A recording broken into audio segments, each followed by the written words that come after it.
Isis Audiobooks presents an unabridged recording of Daughters-in-Law, written by Joanna Trollope, read by Julia Franklin. The moral right of the author has been asserted. This performance is owned by Isis Publishing Limited.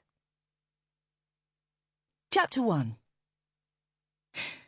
From the front pew, Anthony had an uninterrupted view of the back of the girl who was about to become his third daughter-in-law.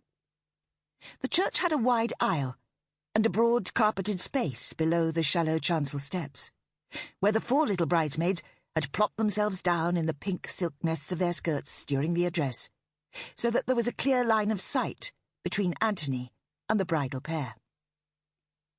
The bride, tightly swathed in ivory satin, seemed to Anthony to have the seductively imprisoned air of a landlocked mermaid. Her dress fitted closely, very closely, from below her shoulders to her knees, and then fanned out into soft folds and a fluid little train, which spilled carelessly down the chancel steps behind her. Anthony's gaze travelled slowly from the crown of her pale, cropped head, veiled in gauze and scattered with flowers, down to her invisible feet, and then back up again, to rest on the unquestionably satisfactory curves of her waist and hips. She has, Anthony thought, a gorgeous figure, even if it is improper for her almost father-in-law to think such a thing. Gorgeous. He swallowed and transferred his gaze sternly to his son. Luke, exuding that raw and possessive male pride that gives wedding days such an edge, was half-turned towards his bride.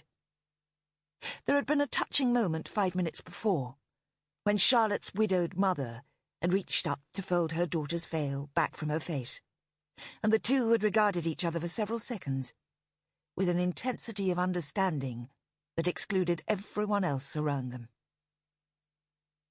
Anthony had glanced down at Rachel beside him and wondered, as he often had in the decades they had been together, whether her composure hid some instinctive yearning she would never give voice to, and how her primitive and unavoidable reaction to yielding a third son to another woman would manifest itself in the coming months and years, escaping like puffs of hot steam through cracks in the earth's crust.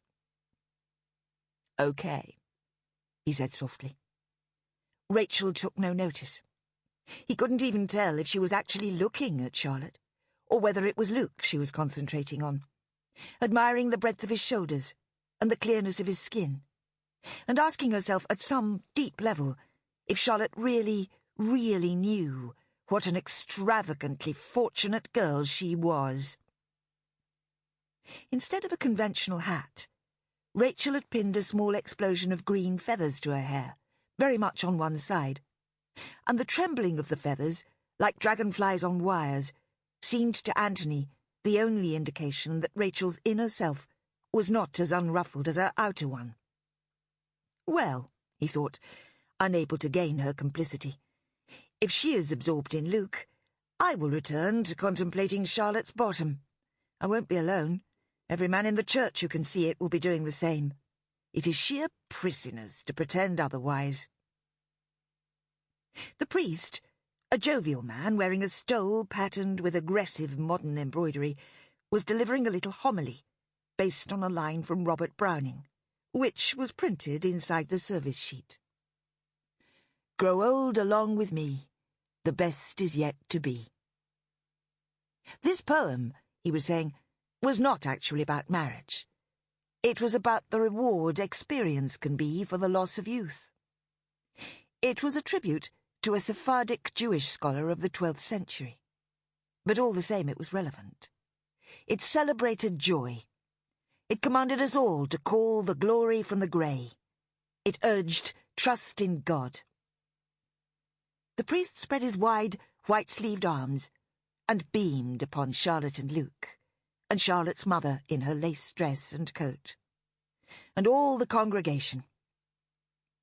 Anthony removed his gaze from what was about to belong to his youngest son, and looked up at the roof. It had been heavily restored, the beams varnished, the ceiling plaster between them brilliantly whitened. And Sample complete. Ready to continue?